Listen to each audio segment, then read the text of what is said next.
నమస్కారం. జన్మకుండలి కార్యక్రమానికి స్వాగతం. జాతకం పట్ల మీకున్న సమస్యలకు సలహాలు సూచనలు అందించడానికి ప్రముఖ జ్యోతిష్యులు సుద్దపల్లి నాగరాజ్ గారు మనతో పాటు స్టూడియోలో ఉన్నారు. సో స్క్రీన్ మీద కనిపించే నెంబర్స్కి కాల్ చేసి మీ సమస్యలకి సలహాలు పొందొచ్చు. నమస్కారం గురువు గారు. నమస్తే అమ్మా. ముందుగా మన జన్మకుండలి కార్యక్రమంలో మాట్లాడడానికి కాలర్ రెడీగా ఉన్నారండి. వైజాగ్ నుంచి విజయ మాట్లాడుతున్నారు. విజయ గారు నమస్తే అండి. నమస్తే అండి. చెప్పండి, ఎవరి గురించి తెలుసుకోవాలనుకుంటున్నారు? మా అమ్మాయి గురించి. ఓకే. మా అమ్మాయి పేరు విజయ కిరణమయ్యి. 1987 మార్చి 2 రాత్రి 11-12 మధ్యలో. ఓకే అండి. ఏ ప్రాంతంలో పుట్టారు? ఏంటండి? రాజమండ్రి. అలాగేనండి, మాట్లాడండి గురుగారు. అమ్మాయి జాబ్ కోసమా మ్యారేజ్ కోసమా? మీ అమ్మాయి లగ్నం వచ్చేసమ్మా వృచ్చిక లగ్నం, రాశి మీన రాశి, నక్షత్రం వచ్చి రేవతి నక్షత్రం 2వ పాదం. లగ్నంలో శని, 3వ ఇంట్లో పరాక్రమ స్థానంలో శుక్రుడు, విద్యాస్థానంలో రవి, బుధుడు వక్రించి, 5వ ఇంట్లో గురు, రాహు, చంద్రుడు, 6వ ఇంట్లో 6వ స్థానాధిపతి అయినటువంటి కుజుడు, లాభంలో కేతు ఉన్నటువంటి జాతకం. వృత్తి స్థానాధిపతి అయినటువంటి రవి విద్యాస్థానంలో చక్కగా కూర్చొని ఉన్నాడు. ప్రస్తుతం శుక్రమహాదశ జరుగుతుంది. శుక్రుడు పరాక్రమ స్థానంలో, శని యొక్క అంతర్దశ ఈ డిసెంబర్ 14 నుంచి వస్తుంది. అయితే ఈ జాతకంలో శుక్ర శనులు ఇద్దరూ కూడా మిత్రులు కాబట్టి ఇక్కడ వివాహానికి చక్కనైనటువంటి మార్గాన్ని వేస్తాడు. కానీ గురు బలం లేనందువలన వచ్చే జూన్ తర్వాత అంటే ఆగస్టు వరకు ఆగి శ్రావణ మాసంలో వివాహం కోసం ప్రయత్నం చేయండి. తప్పకుండా గురువు 7th హౌస్లోకి గోచార రీత్యా వచ్చినప్పుడు తప్పక వివాహం అవుతుంది. అలాగే ఉద్యోగానికి కూడా ఇప్పుడు బాగుంది, ప్రయత్నం చేయమని చెప్పండి. ఏ చిన్న ఉద్యోగం వచ్చినా వదులుకోవద్దని చెప్పండి. తర్వాత కాలర్ అండి, హైదరాబాద్ నుంచి వాణి మాట్లాడుతున్నారు. వాణి గారు నమస్తే అండి. నమస్తే అండి. మా బాబు గురించి మాట్లాడదాం అనుకుంటున్నాను, అవినాష్. ఓకే అండి. డేట్ ఆఫ్ బర్త్, పుట్టిన సమయం చెప్పండి. 28/2002. 28/2002. ట్యూస్డే నైట్ 8:05 పుట్టాడు. 8:05. ఎక్కడ పుట్టారండి? హైదరాబాద్ లో. ఓకే అండి, మాట్లాడండి గురుగారితో. ఇక్కడ మీ అబ్బాయి నమస్తే అమ్మా. ఇక్కడ మీ అబ్బాయి లగ్నం వచ్చి మీన లగ్నం, రాశి వచ్చేసి మకర రాశి, నక్షత్రం ఉత్తరాషాఢ నక్షత్రం 4వ పాదం. పరాక్రమ స్థాన రాహు, విద్యాస్థానంలో శని, పంచమంలో లగ్న దశమాధిపతి అయినటువంటి గురువు పంచమ స్థితిలో చక్కగా లగ్నాన్ని భాగ్య దృష్టి అంటే 9వ దృష్టితో చూస్తూ ఉన్నాడు. 6వ ఇంట్లో రవి, కుజుడు, అలాగే బుధుడు, సప్తమంలో శుక్రుడు నీచ స్థితిలో, అలాగే 9వ ఇంట్లో కేతు ఉచ్చస్థితిలో, చంద్రుడు లాభంలో ఉన్నటువంటి జాతకం. ఇక్కడ 3 గ్రహాల ఉచ్చస్థితి కలిగి ఉండి ఇక్కడ రవి తన స్వస్థానంలో, బుధుడితో కూడా, శుక్రుడు నీచంలో, చంద్రుడు మాత్రమే బయట ఉండి మిగతా గ్రహాలన్నీ కూడా రాహుకేతువుల మధ్యలో బంధింపబడి ఉన్నాయి. ప్రస్తుతం కుజమహాదశ జరుగుతుంది. ఈ కుజుడు జాతకరీత్యా ధనాధిపతి అయి భాగ్యాధిపతి అయి ఇక్కడ 6వ ఇంట్లో మిత్రరాశిలో ఉన్నంత వరకు అది పర్వాలేదు, బాగానే ఉంది. కానీ స్వల్పమైనటువంటి దోషాన్ని ఇచ్చేదానికి, ఆర్థికపరమైనటువంటి ఇబ్బందులు, తండ్రి దోషాన్ని ఇచ్చేదానికి, తండ్రికి అనారోగ్యం ఇచ్చేదానికి అవకాశం ఉంటుంది. అయితే విద్యాస్థానంలో ఉన్నటువంటి శని ఇక్కడ వ్యయాధిపతి అయి ఉన్నందువలన విద్యలో ఆటంకాలు కలిగించేదానికి అవకాశం ఉంటుంది. కాబట్టి శనీశ్వరునికి తప్పకుండా, ఎందుకంటే రాశికి అధిపతి అయి ఇప్పుడు గోచారంలో లాభంలో ఉన్నప్పటికీ గురుబలం లేనందువలన, గురువు జన్మలో బాగున్నాడు కానీ ఇప్పుడు బాగలేడు. శనికి పూజ చేసుకోవటం వల్ల లైఫ్ టైం కూడా ఆయనకి ఏదైనా చిన్న ప్రాబ్లం వచ్చినా కూడా శనీశ్వరుని లేదా వెంకటేశ్వర స్వామి వారి యొక్క గుడికి వెళ్ళినా ఆయన జాతకంలో ఉన్న దోషం తగ్గుతుంది. తర్వాత కాలర్ అండి, నల్గొండ నుంచి అనురాధ గారు మాట్లాడుతున్నారు. అనురాధ గారు నమస్తే అండి. హలో హలో అనురాధ గారు. హలో, చెప్పండి, ఎవరి గురించి తెలుసుకోవాలనుకుంటున్నారు? మా బాబు గురించి తెలుసుకోవాలనుకుంటాండి. ఓకే అండి. డేట్ ఆఫ్ బర్త్, పుట్టిన సమయం చెప్పండి. నవంబర్ 25, 1994. ఓకే. సమయం? మధ్యాహ్నం 2-3 మధ్యలో అండి. ఓకే అండి. ఎక్కడ పుట్టారండి? ఏ ప్రాంతంలో పుట్టారు? గుంటూరు అండి. ఓకే, మాట్లాడండి గురుగారితో.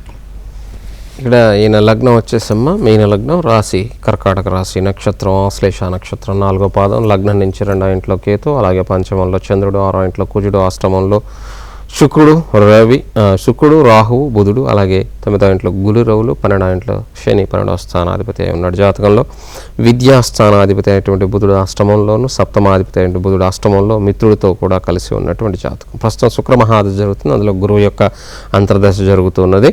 అయితే ఇక్కడ ఉద్యోగానికి సంబంధించినంత వరకు చక్కగా ఇప్పుడు శుక్రుల్లో కూడా గురువు జరుగుతూ ఉన్నది. గురువు దశమాధిపతి అయి ఉన్నందువలన రవితో కూడా చేరి భాగ్యరాశిలో ఉన్నాడు కాబట్టి ఏప్రిల్ 28 తర్వాత ఉద్యోగానికి సంబంధించి చక్కగా ఇక్కడ ప్రయత్నం చేయటం ద్వారా ఆయనకి ఉద్యోగం లభించేదానికి అవకాశం ఉంటుంది.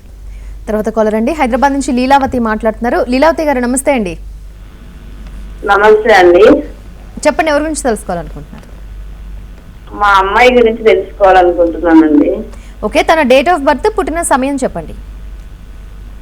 తను 23/12/87 అండి.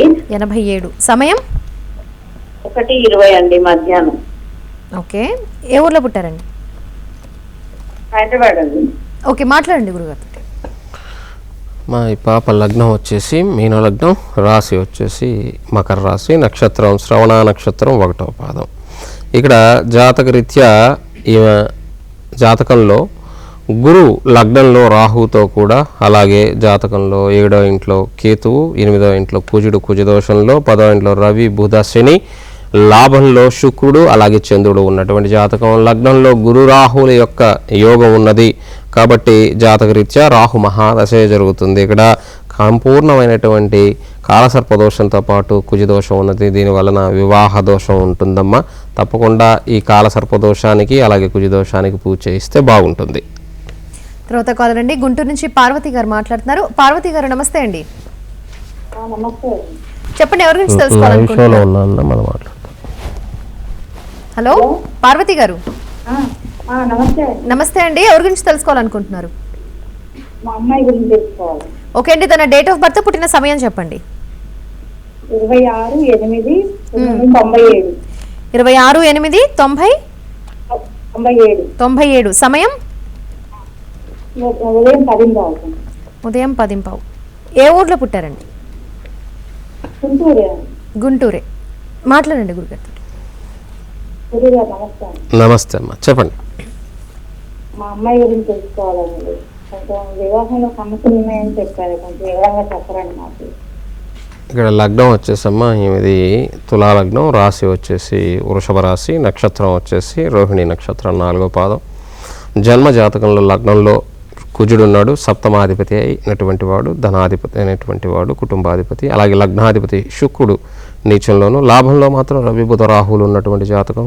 4వ ఇంట్లో విద్యాస్థానంలో గురువు వక్రించి నీచ స్థితిలోను, అలాగే పంచమ కేతు, 6వ ఇంట్లో శని ఉన్నటువంటి జాతకం. ప్రస్తుతం రాహు మహాదశలో కేతు దశ జరుగుతూ ఉన్నది. ఇక్కడ జాతకరీత్యా గురువు యొక్క బలం అంతగా లేదు కూడా.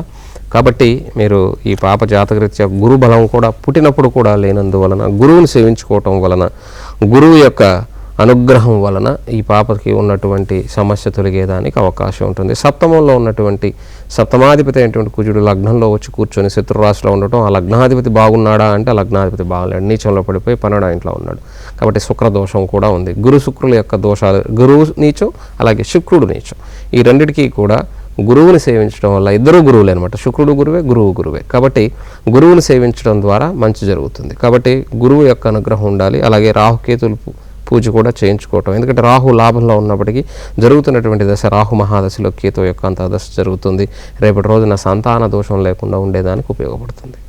తర్వాత కాలర్ ప్రసాద్ మాట్లాడుతున్నారండి. ప్రసాద్ గారు నమస్తే అండి. నమస్కారం అండి. చెప్పండి, ఎవరి గురించి తెలుసుకోవాలనుకుంటున్నారు? 4 నుంచి అండి. 4వ తారీఖు 10/11/1970 అండి. 70. ఓకే, సమయం సాయంత్రం 6 గంటల 7 లోపు అండి. ఓకే, ఏ ఊర్లో పుట్టారండి? నత్తరామేశ్వరం అండి. ఓకే, మాట్లాడండి గురుగారు.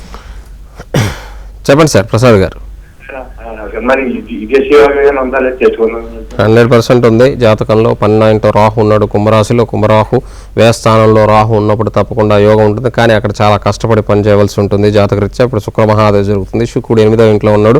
7వ ఇంట్లో కూడా మీ జాతకంలో చక్కగా రవి బుధుల యొక్క యోగం ఉంది. భార్య వలన అమోఘమైనటువంటి యోగం ఉంటుంది. కానీ కుటుంబ స్థానంలో ధనస్థానంలో శని వ్యయాధిపతి నీచ స్థితిలో ఉన్నందువలన ధన సంబంధమైనటువంటి ఇబ్బందులు ఎప్పుడు ఎదుర్కోవాల్సి ఉంటుంది.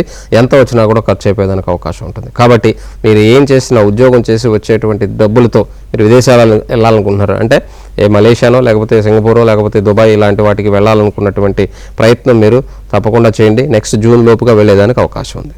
గురుగారు, గ్రహ దోషాలకు గ్రహాధిపతులకు పూజలు ఏ విధంగా చేయాలంటారు? దానికి ఎలాంటి నియమాలు ఉంటాయి? ఇప్పుడు వచ్చేసమ్మా గ్రహాలకు ఇప్పుడు మనకున్నటువంటి 27 నక్షత్రాలలో 9 గ్రహాలను అధిపతులుగా నియమించడం జరిగింది. ఈ 9 గ్రహాలను చూసే మనం ఇక్కడ జాతకాన్ని చెప్పడం జరుగుతుంది. జాతకంలో ఉచ్చనీచాలతో పాటుగా దోషాలు ఎక్కడ ఉన్నాయో వాటి వలన గ్రహాలను సేవించమని చెప్తాం.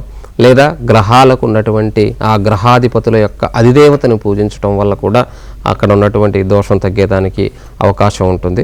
కాబట్టి మనకున్నటువంటి దాంట్లో ఎప్పుడూ కూడా గ్రహాలకు ఉన్నటువంటి మన వాళ్ళు ఎప్పుడో చెప్పారు కుజుడు ఎర్రగా ఉంటాడని. ఈ రోజున నాసా వాళ్ళు అక్కడ భూమి ఎర్రగా ఉంది, అరుణవర్ణం అంటారు. మనం అందుకే అంగారకుడు అంటాం. అరుణవర్ణం అంటే అది ఎర్రగా ఉంటుంది అనమాట. కాబట్టి భూమిపుత్రుడు అంటాం ఆయన్ని. భూమితో సమానమైనటువంటి పోలికలు కలిగి ఉన్నటువంటి వాడు కుజుడు అని చెప్తాం. కాబట్టి ఈ రోజున నాసా వాళ్ళు కూడా సేమ్ భూమికి దగ్గరగా ఉన్నది, భూమికి సంబంధించి మట్టి గిట్టి కానీ అక్కడ వాటరు ఒకప్పుడు ప్రవహించింది అని ఇలాగా ఈ రోజున నాసా వాళ్ళు చెప్తున్నారు. కొన్ని వేల సంవత్సరాలకు పూర్వమే మనకున్నటువంటి మన ఋషులు మనకు అందించినటువంటి అద్భుతమైనటువంటి సైన్స్ ఈ జ్యోతిష్ శాస్త్రం. అయితే ఫలితాలు మాత్రం ఈ శాస్త్రం 100 మంది ఇప్పుడు ఒక క్లాస్లో చదువుకుంటూ ఉంటే అందరికీ 100 మార్కులు రావండి. ఎవరికి అర్థమైన దాన్ని బట్టి వాళ్ళు రాస్తారు, అది దాని ప్రకారమే ఉంటుంది. ఈ శాస్త్రమైనా కూడా అంతే. అంతేగాని ఎంతోమంది వేరే వాళ్ళు ఎవరో చెప్పారని చెప్పేసి వాళ్ళకి అర్థమైంది వాళ్ళు చెప్తారు. నిజం చెప్పేదానికి ఒక్కోసారి జ్యోతిష్యంలో భయపడాల్సి వస్తుందండి. ఎందుకంటే మనుషుల యొక్క మనస్తత్వాలు ఎలా ఉంటాయంటే మంచి జరుగుతుందని చెప్పినప్పుడు సంకలు గుద్దుకొని నవ్వుకుంటారు, అదే చెడు జరుగుతుందని చెప్పినప్పుడు ఆయన చెడు ఎందుకు చెప్పాలని అడుగుతారు. ఎందుకంటే ఒక డాక్టర్ దగ్గరికి వెళ్ళేది మీరు ఎందుకు వెళ్తారంటే మనలో ఉన్నటువంటి ఆరోగ్యాన్ని బాగు చేసుకోవడానికి. ఆరోగ్యంగా ఉంటే డాక్టర్ దగ్గరికి ఎందుకండి అంటే అనారోగ్యం ఉంటేనే కదా డాక్టర్ దగ్గరికి వెళ్తాం, సందేహం వస్తేనే.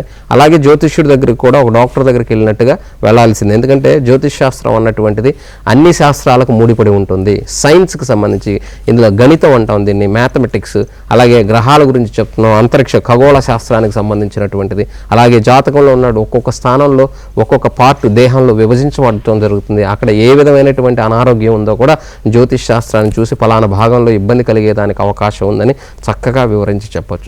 కాబట్టి ఎవరికి అర్థమైన దాన్ని వాళ్ళు చెప్పటం వలన జ్యోతిష్ శాస్త్రం విలువ పోయింది. అందులో మూఢనమ్మకం అయితే కాదండి ఇది. ఎందుకంటే నమ్మకం ప్రతి దాని మీద. ఒక డాక్టర్ దగ్గరికి వెళ్తారు, ఆ జబ్బుకి డాక్టర్ నయం చేస్తాడని నమ్మకంతో వెళ్తాడు, గ్యారంటీ ఇవ్వడు ఆయన నేను కరెక్ట్గా న్యాయం చేస్తానని. ఎందుకంటే అది భగవంతుడు చేయవలసిన పని. హీలింగ్ అనేది డాక్టర్ ఇంజెక్ట్ నీలో ఉన్నటువంటి రోగాన్ని గుర్తించి దానికి కావలసినటువంటి మందును మాత్రమే డాక్టర్ రాసి ఇవ్వగలడు. దాన్ని మీరు వేసుకుంటే కొనుక్కొని చక్కగా అది భగవంతుడు హీల్ చేస్తాడు. దాన్ని తగ్గించే పని భగవంతుడిది, డాక్టర్ పని కాదు. అలాగే జ్యోతిష్ శాస్త్రంలో ఉన్నటువంటి దోషాన్ని నిక్కచ్చిగా చెప్పేటువంటి వాడు దగ్గర మీరు చెప్పించుకోండి. అలా చెప్పించుకొని దానికి సంబంధించినటువంటి దోష పరిహారాన్ని మీరు చేసుకున్నట్లయితే మా వాడు చేయడండి నేను చేయొచ్చా, మీ వాడిని తినమనండి మీరు హాయిగా ఉండండి, వాడు తింటే మీకు ఆకలి కాకుండా ఉంటుంది. ఎవరికి ఏది దోషం ఉన్నదో దానికి వాళ్ళు మాత్రమే చేయాలి. ఎవరికైతే జబ్బు వస్తుందో వాడే ఇంజెక్షన్ వేసుకోవాలి, పక్కనోడు వేసుకుంటే తగ్గదు. అలాగే జ్యోతిష్ శాస్త్రానికి సంబంధించి ఒక దోష పరిహారంగా చెప్తే మా ఆయన చేయడు, మీ ఆయనే చేయాలి. మీరు చేస్తే కుదరదు. ఎందుకంటే ఇంటి యజమాని ఇంట్లో దీపం పెట్టాలి, భార్య పెడితే కుదరదు. అందువలన తప్పకుండా శాస్త్రంలో ఉన్నటువంటి దోషానికి ఖచ్చితంగా మనమే చేసుకోవాలి. ఎవరి జాతకంలో ఉందో వారి మాత్రమే చేయాలి. వాళ్ళ అమ్మమ్మ చేస్తుంది, వాళ్ళ నాన్నమ్మ చేస్తుంది, అది కుదరదు. అర్థమైందా? మనమే చేసుకోవాలి. కాబట్టి శాస్త్రం అన్నది ఇది మనకు ప్రమాణం ఉన్నది. ఈ రోజునే కాదు, ఎప్పటి నుంచో 360 డిగ్రీలు ఒక సర్కిల్, అది చిన్నదైనా పెద్దదైనా 360 డిగ్రీలో ఉంటాయి. దాన్ని 12 భాగాలుగా విభజించి 30 డిగ్రీలకి ఒక్కొక్క రాశికి పంచడం జరుగుతుంది. ఇది తెలియక చాలామంది మూఢనమ్మకం అంటే అది ఎవరేం చేయలేము. ఎందుకంటే దీనికి ప్రమాణం ఉంది, దానికి 100% కూడా మనం చూపించేదానికి అవకాశం ఉంటుంది. కానీ మీరు దోష పరిహారం చేసుకోకుండా డాక్టర్ని తిడితే ప్రయోజనం ఉండదు. అంటే మందు రాసి ఇచ్చినటువంటి డాక్టర్ తగ్గిస్తానని ఎక్కడా కూడా ఏ యూనివర్సిటీలో నువ్వు చదువుకుంటే ఉద్యోగం వస్తుందని సర్టిఫికేట్ ఇవ్వడు. నువ్వు ఆ ఉద్యోగాన్ని అర్హుడు వల్ల మాత్రమే నీకు సర్టిఫికేట్ ఇస్తుంది, అంతే తప్ప నీకు ఉద్యోగం గ్యారంటీ అని ఎక్కడా చెప్పదు. అట్లాగే జ్యోతిష్ శాస్త్రంలో కూడా ఉన్న దోషం పూర్తిగా పోతుంది, ఎక్కడ పోదు. ఎందుకంటే మనకున్నటువంటి ఆరోగ్య సమస్య ఒకసారి షుగర్ కానీ బీపీ కానీ వస్తే వాటిని కంట్రోల్లో పెట్టుకోవటమే మనం చేయవలసిన పని. అంతేగాని అది మన ఈ కట్టె పోయేంత వరకు అది పోదు. అలాగే శాస్త్రంలో ఒకసారి నువ్వు పుట్టినప్పుడు ఈ జాతకంలో ఈ దోషం ఉన్నది అని నిర్ధారణ జరిగితే అది ఎప్పటికీ పోదు, దాన్ని కంట్రోల్లో పెట్టుకోవాల్సిందే. రైట్ అండి, కాలర్తో మాట్లాడదాం. హలో హలో, చెప్పండి, ఎవరి గురించి తెలుసుకోవాలనుకుంటున్నారు? Kiran. Okay, date of birth, పుట్టిన సమయం చెప్పండి. 22/4/1992. ఓకే, 22/4/1992. ఓకే, సమయం చెప్పండి. పొద్దున 9:20 హైదరాబాద్. ఓకే అమ్మ, మాట్లాడండి. మీ అబ్బాయి లగ్నం వచ్చేసమ్మా మిథున లగ్నం, రాశి ధనుర్రాశి, నక్షత్రం మూల నక్షత్రం 3వ పాదం, లగ్నంలో కేతు, 3వ ఇంట్లో గురువు వక్రించి, 7వ ఇంట్లో చంద్రరాహుల కలయిక, అష్టమ శని, 9వ ఇంట్లో కుజుడు, 10వ ఇంట్లో శుక్రుడు, బుధుడు నీచ స్థితిలో, శుక్రుడు ఉచ్చలో, మాలవ్య మహాపురుష యోగం, నీచభంగ రాజయోగం, రవి ఏకాదశంలో ఉచ్చ స్థితిలో ఉన్నటువంటి జాతకం. ఇక్కడ శుక్రుడు, కుజుడు, రవి జాతకం, అలాగే శని చాలా చాలా అద్భుతంగా ఉన్నారమ్మా. అయితే జాతకరీత్యా ఇక్కడ చంద్రరాహుల కలయిక, కుటుంబాధిపతి అయినటువంటి చంద్రుడు రాహుతో చేరి సప్తమ స్థానంలో ఉన్నప్పటికీ కూడా గురువు యొక్క దృష్టి ఉంది కాబట్టి వివాహంలో కలిగేటువంటి దోషాలను ఆ గురువు నివారించేదానికి అవకాశం ఉంటుంది. కానీ జాగ్రత్తగా ఈయన చంద్రరాహుల యొక్క కలయిక సప్తమ స్థానంలో ఉండి గురువు యొక్క దృష్టి ఉన్నందువలన ప్రేమ జోలికి పోవద్దని చెప్పండి దయచేసి. ఇక్కడ ఉంది కాబట్టి చెప్తున్నాను, లేకపోతే నాకు అవసరం లేదు. ఇక్కడ కొద్దిగా అవకాశం ఉన్నది, దానివలన మానసికమైనటువంటి ఇబ్బంది తెచ్చుకునే దానికి అవకాశం ఉన్నది. అది మాత్రం మీరు లేకుండా ఆ అబ్బాయి లేకుండా ఉన్నట్లయితే అలా చేసుకోకుండా, అంటే ఇబ్బంది పడకుండా ఫ్రెండ్గా ఉంటే పర్వాలేదు, కానీ దాన్ని పర్సనల్గా తీసుకుంటే ఇబ్బంది అవుతుంది. రవి మహాదశ జరుగుతుంది. రవి లాభస్థానంలో ఉచ్చస్థితిలో చాలా గొప్పగా ఉన్నాడు మేషరాశిలో. కాబట్టి అటువంటి ఏమీ పెట్టుకోవద్దని చెప్పండి. అందులో గురువు యొక్క దృష్టిలో ఉన్నాడు, ఆ గురువు కూడా రవి స్థానంలో చక్కగా ఉన్నాడు. ఈ దశ అద్భుతంగా యోగిస్తుంది. మంచి ఉద్యోగం లభించి మంచి ఉన్నతమైన స్థితికి వచ్చేదానికి అవకాశం ఉంటుంది. ప్రజెంట్ 7.5 సంవత్సరం శని జరుగుతుంది. ఈ శనిని మాత్రం పూజించుకోమనండి. శని గ్రహాన్ని పూజించాలంటే చాలామంది భయపడతారు, అలాంటిది ఏం అవసరం లేదు. అలా ఏదన్నా భయం ఉంటే వెంకటేశ్వర స్వామి వారిని పూజించుకోండి. ఓకే అండి, తర్వాత కాలర్ చంద్రమౌళి దేవి మాట్లాడుతున్నారు విజయనగరం నుంచి. దేవి గారు నమస్తే అండి. చెప్పండి, ఎవరి గురించి తెలుసుకోవాలనుకుంటున్నారు? మా బాబు గురించి తెలుసుకోవాలనుకుంటున్నాం అండి. ఓకే అండి, డేట్ ఆఫ్ బర్త్, పుట్టిన సమయం చెప్పండి. బాబు డేట్ ఆఫ్ బర్త్ 91 అండి. అమ్మా డేటు, నెల, సంవత్సరం?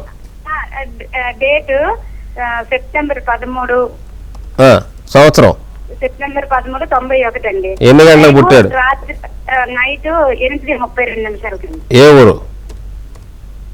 పార్వతీపురం అండి, విజయనగరం డిస్ట్రిక్ట్ పార్వతీపురం అండి. మీ అబ్బాయి లగ్నం మేష లగ్నం, రాశి వృశ్చిక రాశి, నక్షత్రం వచ్చి విశాఖ నక్షత్రం 4వ పాదం, లగ్నం నుంచి 3వ ఇంట్లో కేతు, విద్యాస్థాన శుక్రుడు, పంచమ స్థితిలో రవి బుధ గురువులు చక్కగా బాగుంది. రవి బుధుల యొక్క యోగం అందులో సింహరాశిలో, అందులో గురువుతో కూడా 6వ ఇంట్లో లగ్నాధిపతి అయినటువంటి కుజుడు 6వ ఇంట్లో ఉన్నాడు, అష్టమ చంద్రుడు ఉన్నాడు, 9వ ఇంట్లో రాహు, 10వ ఇంట్లో శని. ఇక్కడ శని శాసయోగాన్ని, అద్భుతమైనటువంటి యోగాన్ని ఇస్తున్నాడు. అద్భుతమైనటువంటి యోగం, మామూలు యోగం కాదు. రవి కూడా అద్భుతమైనటువంటి యోగాన్ని ఇస్తున్నాడు. గవర్నమెంట్ ఉద్యోగానికి ట్రై చేయమను, మంచి ఉద్యోగం వస్తుంది. చిన్న ఉద్యోగం వచ్చినా కూడా దాంట్లో నుంచి ఉంటూ చదువుకోమని చెప్పండి. ఇంకా దానివలన మంచి ఉద్యోగం వచ్చేదానికి అవకాశం ఉంది. కానీ అనారోగ్యం ఎప్పుడు బాధ పెడుతూ ఉంటుంది. కాబట్టి కుజుడు లగ్నాధిపతి 6వ ఇంట్లో ఉండరాదు. 6వ ఇంట్లో కుజుడు ఉండొచ్చు, కానీ ఆయన లగ్నాధిపతి ఉండకూడదు. శుభస్థానానికి అధిపతి పాపస్థానంలో ఉండకూడదు. పాపస్థానానికి అధిపతి పాపస్థానంలో ఉన్నట్లయితే అది ఏ పాపగ్రహం అద్భుతంగా యోగిస్తుంది. కాబట్టి ఇక్కడ అనారోగ్యం ఉన్నటువంటిది బాధపడుతుంది. 7.5 సంవత్సరం జన్మశనిలో ఉన్నందువలన శని అద్భుతంగా ఉన్నప్పటికీ కూడా ఆయన చేసే పని ఆయన చేసుకుంటూ పోతాడు. కాబట్టి అనారోగ్యం బాధించకుండా ఉండేదానికి ఇక్కడ అమ్మవారిని సేవించుకోమని చెప్పండి ఈ జాతకానికి. అది ఏ అమ్మవారైనా చాలామంది అడుగుతారు, ఏ అమ్మవారు గురువు గారు అని అడుగుతారు. స్పెషల్గా అమ్మ ఒక్కతే. కాబట్టి నీకు ఏ నచ్చితే అమ్మ, ఆ అమ్మను పూజించుకో. అంతేగాని నేను చెప్పానని చెప్పేసి నేను నిలువునామం పెట్టుకున్నాను కదా అని చెప్పేసి అందరు నిలువునామం పెట్టుకోమంటే కుదరదు. నాకు అటువంటి భేదాలు లేవు. ఇక్కడ అమ్మవారిని పూజించుకోవడం కావాలి. కాలర్ అండి, హైదరాబాద్ నుంచి అనురాధ గారు మాట్లాడుతున్నారు. అనురాధ గారు నమస్తే అండి. నమస్తే అండి. చెప్పండి, ఎవరి గురించి తెలుసుకోవాలనుకుంటున్నారు? మా హస్బెండ్ గురించి అండి. డేట్ ఆఫ్ బర్త్, పుట్టిన సమయం చెప్పండి. చెప్పండి, డేట్ ఆఫ్ బర్త్, పుట్టిన సమయం చెప్పండి. 11/4/1968 అండి. రాత్రి 8 గంటలకండి, నెల్లూరు డిస్ట్రిక్ట్. ఓకే అండి, మాట్లాడండి. చెప్పండి అమ్మా, ఏం కావాలి? అవి ఆర్థిక ఇబ్బందులు అవి ఎక్కువగా ఉన్నాయి. ఇంకా గృహయోగం ఉందా అసలు? ఏంటమ్మా? తెలుసుకోండి. ఆర్థిక ఇబ్బందులు చాలా ఎక్కువగా ఉన్నాయండి. ఇంకా గృహయోగం ఉందా అసలు ఈ జాతకంలో, అది అని తెలుసుకున్నాం. లగ్నం వచ్చేసమ్మా తులా లగ్నం, రాశి వచ్చేసి కన్యా రాశి, నక్షత్రం వచ్చి ఉత్తర ఫల్గుని నక్షత్రం 3వ పాదం, లగ్నం నుంచి 6వ ఇంట్లో రవి, రాహు, శని, బుధుడు, అలాగే శుక్రుడు. బుధుడు నీచ స్థితిలో, శుక్రుడు ఉచ్చ స్థితిలో, సప్తమంలో సప్తమాధిపతి అయినటువంటి కుజుడు, అలాగే లాభంలో గురువు వక్రించి 12వ ఇంట్లో చంద్రకేతువుల యొక్క కలయిక ఉన్నటువంటి జాతకం, సంపూర్ణ కాల సర్పదోషం ఉన్నటువంటి జాతకం. ఈ జాతకం ప్రస్తుతం గురు మహాదశ జరుగుతుంది. గురువు లాభంలో ఉన్నాడు, ఏకాదశంలో గురు చక్కగా ఇప్పుడు గృహాధిపతి అయినటువంటి వాడు 6వ ఇంట్లో ఉన్నాడు. ఇప్పుడే చెప్పాను, శుభస్థానానికి అధిపతి అయినటువంటి పాపగ్రహం పాపస్థానంలో ఉన్నప్పటికీ కూడా అంత గొప్పగా యోగించదు. అది పాపస్థానానికి అధిపతి, అదే 6వ ఇంటికి అధిపతి 6వ ఇంట్లో ఉన్నా, లేదా 8వ ఇంటికి అధిపతి 6వ ఇంట్లో ఉన్నా, లేదా 12వ ఇంటికి అధిపతి 6వ ఇంట్లో ఉన్నా యోగిస్తుంది. ఇక్కడ 12వ ఇంటికి అధిపతి అయినటువంటి బుధుడు 6వ ఇంట్లో యోగిస్తాడు నీచంలో ఉన్నప్పటికీ కూడా. కానీ శని ఇక్కడ దోషకారకుడు కాబట్టి ముందుగా ఈ రాహుకేతుల యొక్క పూజతో పాటుగా శనికి పూజ చేయించుకోవటం మంచిది. ఈ గృహ నిర్మాణానికి సంబంధించినంత వరకు ధనాధిపతి అయినటువంటి కుజుడు 7వ ఇంట్లో ఉన్నందువలన తప్పకుండా భార్య, ఈ జాతకుల భార్య ఎవరైతే ఉంటుందో వారి వాళ్ళ మీద, అంటే వారి మీద గృహ నిర్మాణం చేసినట్లయితే చక్కగా కుదిరేదానికి అవకాశం ఉంటుంది. ఇక్కడ జాతకంలో ఇప్పుడు కన్యా రాశి కాబట్టి ఉత్తరా నక్షత్రం అయి ఉన్నందువలన, రవి నక్షత్రం అయి ఉన్నందువలన గోచార రీత్యా గురువు 12వ ఇంట్లో, ఆయన పుట్టినప్పుడు ఎక్కడైతే ఉన్నాడో గురువు అదే స్థానంలో ఉన్నందువలన ఇంకా ఒక 8 నెలల కాలం ఆర్థిక సంబంధమైనటువంటి విషయాలు కొంత ఇబ్బందికరంగానే ఉంటాయి. తద్వారా ఆ తర్వాత ఆ ఇబ్బంది తొలగిపోయేదానికి అవకాశం ఉంటుంది. తర్వాత కాల్ రండి, తిరుపతి నుంచి దమయంతి గారు మాట్లాడుతున్నారు. దమయంతి గారు నమస్తే అండి. నమస్కారం అండి. చెప్పండి, ఎవరి గురించి తెలుసుకోవాలనుకుంటున్నారు? ఆ అమ్మాయిని గురించి తెలుసుకోవాలి. 22 నవంబరు 82. ఓకే, సమయం? సమయం 9:10 రాత్రి. రాత్రి 9:10. ఏ ఊర్లో పుట్టారండి? బాంబేలో పుట్టారండి. బాంబే. ఓకే, మాట్లాడండి. దమయంతి గారు, ఈ అమ్మాయి లగ్నం వచ్చేసండి మిథున లగ్నం, రాశి వచ్చేసి మకర రాశి, నక్షత్రం వచ్చి శ్రవణ నక్షత్రం 4వ పాదం అండి. లగ్నంలో రాహు, పంచమంలో ఇక్కడ శని గురువులు, 6వ ఇంట్లో రవి బుధ శుక్రులు, సప్తమంలో కుజకేతువులు, అష్టమ చంద్రుడు ఉన్నటువంటి జాతకం అమ్మ. కుటుంబాధిపతి అయినటువంటి చంద్రుడు అష్టమంలో ఉండటం, సప్తమంలో కుజకేతువులు ఉండటం, వివాహ కుటుంబ సంబంధమైనటువంటి విషయాలు ఈ అమ్మాయి జాతకరీత్యా ఇబ్బంది కలిగిస్తాయి. ఈ దోషం ఉండటం వలన వివాహం ఆలస్యం, లేదా వివాహంలోనే జరిగినా కూడా అందులో ఇబ్బందులు కలిగేదానికి 100% అవకాశం ఉన్నటువంటి జాతకం. కాబట్టి చంద్రుడు మాత్రమే బయట ఉన్నాడు, రాహుకేతుల మధ్యలో గ్రహాలన్నీ కూడా మిగిలిపోయి ఉన్నాయి. ఈ సర్పదోషము అలాగే కుజదోషం రెండూ కూడా ఉన్నందువలన సుబ్రహ్మణ్యేశ్వర స్వామి వారి కళ్యాణం జరిపించినట్లయితే ఈ జాతకంలో కొంతవరకు సమస్య తీరేదానికి అవకాశం ఉంటుంది. తర్వాత కాల్ రండి, గుంటూరు నుంచి విజయ్ మాట్లాడుతున్నారు. విజయ్ గారు నమస్తే అండి. హలో విజయ్ గారు, చెప్పండి, ఎవరి గురించి తెలుసుకోవాలనుకుంటున్నారు? మేడం చెప్పండి. ఎవరి గురించి తెలుసుకోవాలనుకుంటున్నారండి? మేడం నా గురించి madam. Me date of birth, పుట్టిన సమయం చెప్పండి. Madam me date of birth, పుట్టిన సమయం చెప్పండి. మేడం 1వ తారీఖు 3వ నెల 1958 మేడం.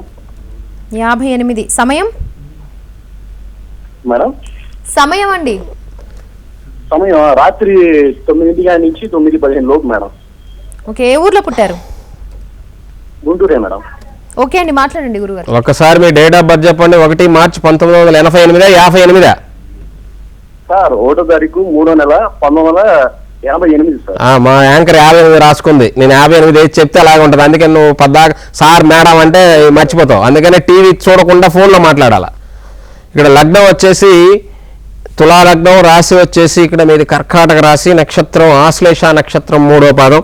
లగ్నం నుంచి 3వ ఇంట్లో శని కుజులు, 4వ ఇంట్లో బుధులు, పంచమంలో రవి రాహులు, సప్తమంలో గురువు అలాగే శుక్రుడు, దశమంలో దశమాధిపతి అయినటువంటి చంద్రుడు, లాభంలో కేతు ఉన్నటువంటి జాతకం మీది. ఈ జాతకరీత్యా శుక్ర మహాదశ జరుగుతుంది. ఈ శుక్రుడు అద్భుతమైనటువంటి యోగాన్ని మీకు కలిగి ఉంటారు. శత్రు రాశిలో ఉన్నప్పటికీ కూడా గురువుతో కలిసి సప్తమంలో ఉన్నందువలన కలత్రకారకుడైనటువంటి శుక్రుడు యొక్క దోషాన్ని గురువు అక్కడ తగ్గించేదానికి అవకాశం ఉంటుంది. పరాక్రమ స్థానంలో సప్తమాధిపతి అయినటువంటి కుజుడు ఉండటం వలన, ఆయన 9వ దృష్టితో గురువు చూడటం వలన అక్కడ కూడా ఇబ్బంది కలిగించకుండా జాతకంలో ఉంటుంది. కానీ పంచమ స్థితిలో ఉన్నటువంటి రవిరాహుల యొక్క కలయిక వలన సంతాన దోషం ఏర్పడేదానికి అవకాశం ఉంటుంది. దశమ స్థానంలో దశమాధిపతి అయినటువంటి చంద్రుడు ఉన్నాడు కాబట్టి చక్కగా చంద్ర సంబంధమైనటువంటి వ్యాపారాలు, ఉద్యోగం కన్నా కూడా, అంటే రైస్ కానీ పాలు కానీ నీళ్లు లిక్విడ్గా ఉండేటువంటి ఆహార పదార్థాలకు సంబంధించినటువంటివి కానీ ఇక్కడ మీరు చేసుకున్నట్లయితే చక్కగా మీరు పైకి వచ్చేదానికి అవకాశం ఉంటుంది. తర్వాత కాల్ రండి, విజయవాడ నుంచి గంగ మాట్లాడుతున్నారు. గంగ గారు నమస్తే అండి. నమస్తే అండి. చెప్పండి, ఎవరి గురించి తెలుసుకోవాలనుకుంటున్నారు? మా వారి కోసం అండి. కృపానందరావు పేరు. డేట్ ఆఫ్ బర్త్, పుట్టిన సమయం చెప్పండి. 8/7/73 అండి. సమయం? అష్టమి ఆదివారం 7:50 రాత్రి. 7:58 అమ్మా. 50 50 అండి 7:50 అండి. ఏ ఊర్లో పుట్టారమ్మా ఆయన? అమలాపురం అండి. వీరి యొక్క లగ్నం మకర లగ్నం, రాశి వచ్చేసి వీరిది తులారాశి, నక్షత్రం స్వాతి నక్షత్రం 1వ పాదం. లగ్నంలో గురువు వక్రించి నీచ స్థితిలో 3వ ఇంట్లో పరాక్రమ స్థానంలో పరాక్రమాధిపతి అయినటువంటి వాడు నీచంలో ఉన్న పరాక్రమానికి ఇదిగా ఉండేటువంటి వాడు కుజుడు. అక్కడ ఆ కుజుడు పరాక్రమ స్థానంలో 6వ ఇంట్లో రవి, కేతు, అలాగే శని, సప్తమ శుక్ర బుధుల యొక్క కలయిక, దశమ చంద్రుడు, 12వ ఇంట్లో రాహు ఉన్నటువంటి జాతకం వీరిది. ఇక్కడ జాతకంలో 6వ స్థానాధిపతి అయినటువంటి వాడు బుధుడు సప్తమంలో ఉన్నాడు. సప్తమాధిపతి అయినటువంటి శుక్రుడు కాకుండా ఇక్కడ చంద్రుడు 10వ ఇంట్లో పరివర్తన యోగం అనమాట. ఒకరింట్లో ఒకరు ఉంది. అయితే జాతక రీత్యా ఆయన జాతకంలో ఏదైనా పని చేయవలసి వస్తే పార్ట్నర్స్తో ఎవరి పేరు మీద చేయవద్దని చెప్పండి. సంతానం పేరు మీదుగా చక్కగా చేసుకున్నట్లయితే వారి జాతకరీత్యా బాగుండేదానికి అవకాశం ఉంటుంది. ప్రస్తుతం శని మహాదశలో శుక్రుడి యొక్క అంతర్దశ జరుగుతుంది. ఇది కూడా చక్కగా ఉంటుంది. వచ్చే నవంబర్ వరకు బాగుందని చెప్పాలి. కాకపోతే 7.5 సంవత్సరం శని కుటుంబ శనిలో ఉన్నందువలన శని మహాదశ జరుగుతుంది. కాబట్టి చక్కగా శనివారం రోజున అది ఏ గుడికైనా వెళ్ళి తులసి మాలను సమర్పించండి. తులసి విష్ణువుకే సమర్పిస్తారు. అది నరసింహస్వామి గుడి కావచ్చు, కృష్ణుడి గుడి కావచ్చు, లేదా వెంకటేశ్వర స్వామి గుడో, రాముల వారి గుడో, ఏదైనా ఒక గుడికి వెళ్ళి చక్కగా తులసి మాలను ఇస్తూ ఉండమని చెప్పండి. దానివలన ఆయనకి ఆర్థిక సంబంధంగా, అనారోగ్య సంబంధంగా ఉండేటువంటి ఇబ్బందులు తగ్గేదానికి అవకాశం ఉంటుంది. ధన్యవాదాలు గురుగారు, కాలర్స్కి చక్కటి పరిష్కారాలు అందించినందుకు. చూసారు కదండి, ఇది వాళ్ళ జన్మకుండలి కార్యక్రమం. నమస్కారం.